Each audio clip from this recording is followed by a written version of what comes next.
I know I shouldn't be affected dahil hindi naman totoo. I heard about those things. Kung sino-sino kasing kinakausap ni Trina eh. O ano nung sinasabi niya against me. Tama lang na hindi mo pinatulan. It is best to keep quiet. Pag nanahimik ako, people will fill my silence with their own interpretation. Baka isipin nila totoo. Then let your work speak for itself. Wala silang masasabi kapag nakita nila that you're good at what you do.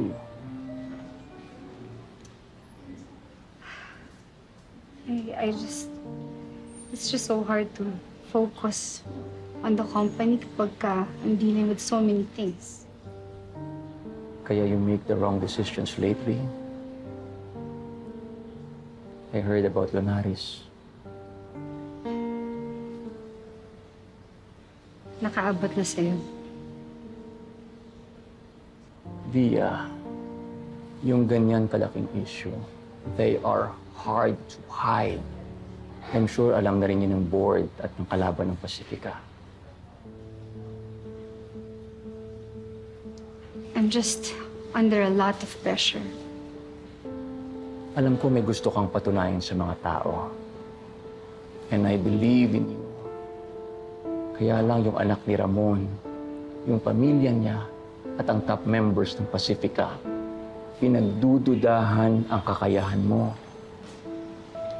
That's why I cannot fail. I cannot.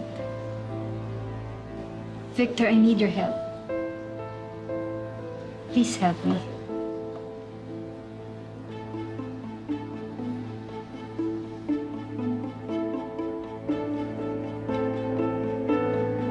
I'll see what I can do.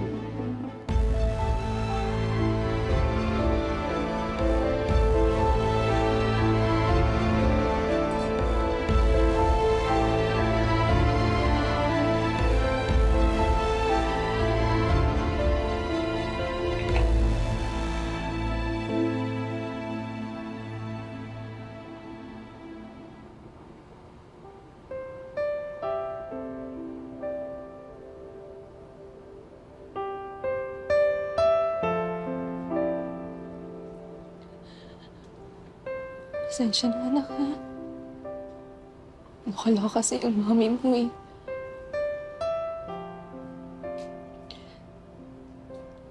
Hindi ba naman pumili ng lalaki? Sa dami ba namang ipapamana sa'yo ng tatlo mo sa akin?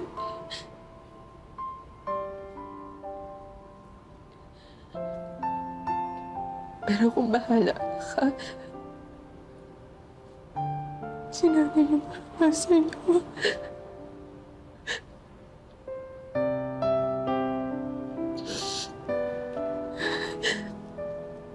Nalaman tayo na hindi tayo papabayaan ni Norm.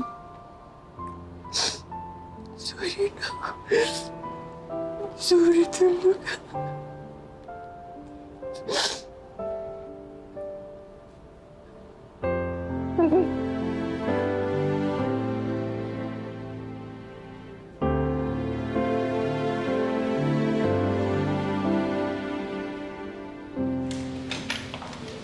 Bye, Doc. Bye.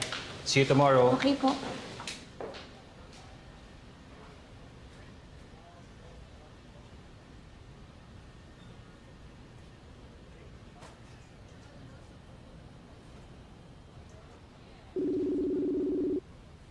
Hi. Kumusta ka na? Ito, dito na ako sa airport. Waiting to board.